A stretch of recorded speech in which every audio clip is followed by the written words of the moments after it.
Issue completely deviate ചെയ്ത് traction മാറ്റി ഇതിൽ വേറെ നടൻ്റെ പേരിട്ടപ്പോൾ ഐ ബിലീവ് നിങ്ങളെല്ലാവരും എക്സൈറ്റഡ് ആയി.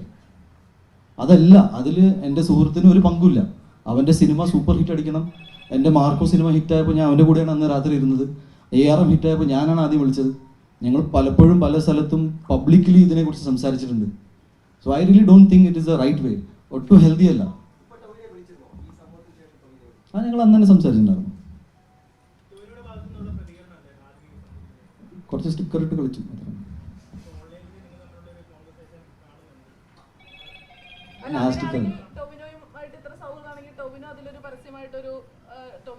അല്ല, അവന് പറയേണ്ട ആവശ്യമില്ല. അത്രയും സില്ലിയ കാര്യം അത്.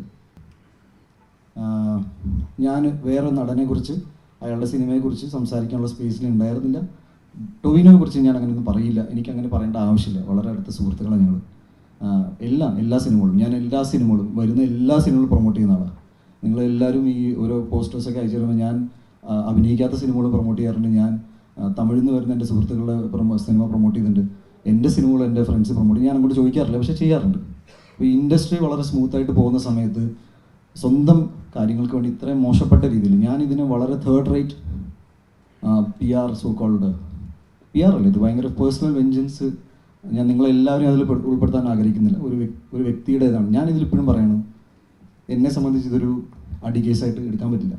അടിച്ചാൽ പിന്നെ ഇങ്ങനെയൊന്നും എല്ലാ കാര്യങ്ങളും എനിക്കറിയാം. ഇത് ഇറ്റ്സ് ലൈക്ക് ഇമോഷണൽ ട്രോമയായിട്ട് ഞാൻ ഇത് കൊടുക്കാൻ പോകുന്നത്. എനിക്ക് ഒരുപാട് സുഹൃത്തുക്കളൊന്നും പണ്ട് ഉണ്ടായിരുന്നില്ല, ഇപ്പോഴും ഒട്ടുമില്ല എന്ന് ഞാൻ വിശ്വസിക്കുന്നു.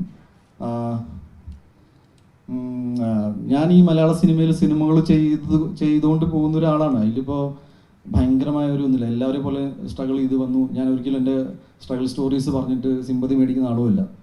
ഏതെങ്കിലും പെർട്ടിക്കുലർ പോയിന്റിൽ കുറച്ചും കൂടി ഇമോഷണലായിട്ട് ആരെങ്കിലും എന്തെങ്കിലും ചോദിച്ചു കഴിഞ്ഞാൽ എൻ്റെ പേഴ്സണൽ ജീവിതത്തിലെ ചില കാര്യങ്ങൾ ഞാൻ പറഞ്ഞു പോയിട്ടുണ്ട്.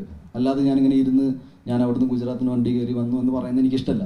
ഒരു വ്യക്തിയുടെ ജീവിതത്തിൽ പല സ്ട്രഗിൾസ് ഉണ്ടാവും. എൻ്റെ കുറച്ച് ഡിഫറെൻറ്റ് കൈൻഡ് ഓഫ് ലൈഫാണെന്ന് ഞാൻ വിശ്വസിക്കുന്നു. നിന്ന് സുഹൃത്തുക്കളില്ല. പറഞ്ഞു കേട്ടിട്ടുണ്ട് സിനിമകൾ അങ്ങനെ സുഹൃത്തുക്കൾ ഉണ്ടാവാറില്ല. എന്നെ സംബന്ധിച്ച് അത് സിനിമയിൽ നിന്ന് പോയ സുഹൃത്തല്ല, വ്യക്തി ജീവിതത്തിൽ നിന്ന് പോയ സുഹൃത്തുക്കളാണ്. ഞാൻ ഇപ്പോഴും പറയുന്നു, എനിക്ക് ഇതിനെക്കുറിച്ച് ഇതാണ് പറയാനുള്ളത്. ഇനി നിങ്ങൾക്ക് എന്തെങ്കിലും ചോദ്യങ്ങൾ ചോദിക്കുകയാണെങ്കിൽ, ഞാൻ ഏതെങ്കിലും മാറ്റർ മിസ് ചെയ്തിട്ടുണ്ടെങ്കിൽ നിങ്ങൾക്ക് ചൂണ്ടിയിടാം. ഞാൻ അതിനെക്കുറിച്ച് കൃത്യമായിട്ട് പറയാം. ഇത് ക്രോസ് ചെക്ക് ചെയ്യാൻ നിങ്ങൾക്ക് അമ്മ അസോസിയേഷനിൽ വിളിക്കാം, FEFCAയിൽ വിളിക്കാം. ഞാൻ ഇവിടെ തന്നെ ഇരിക്കുന്നുണ്ട്. നിങ്ങൾക്ക് ചോദ്യങ്ങളില്ലെങ്കിൽ വേണമെങ്കിൽ ഫോൺ കോൾ അറ്റൻഡ് ചെയ്തിട്ട് പോകാം. ബിക്കോസ് ഞാനിത് ആദ്യത്തെ അവസാനത്തെ ഇൻ്റർവ്യൂ ആയിട്ടാണ് കാണുന്നത്.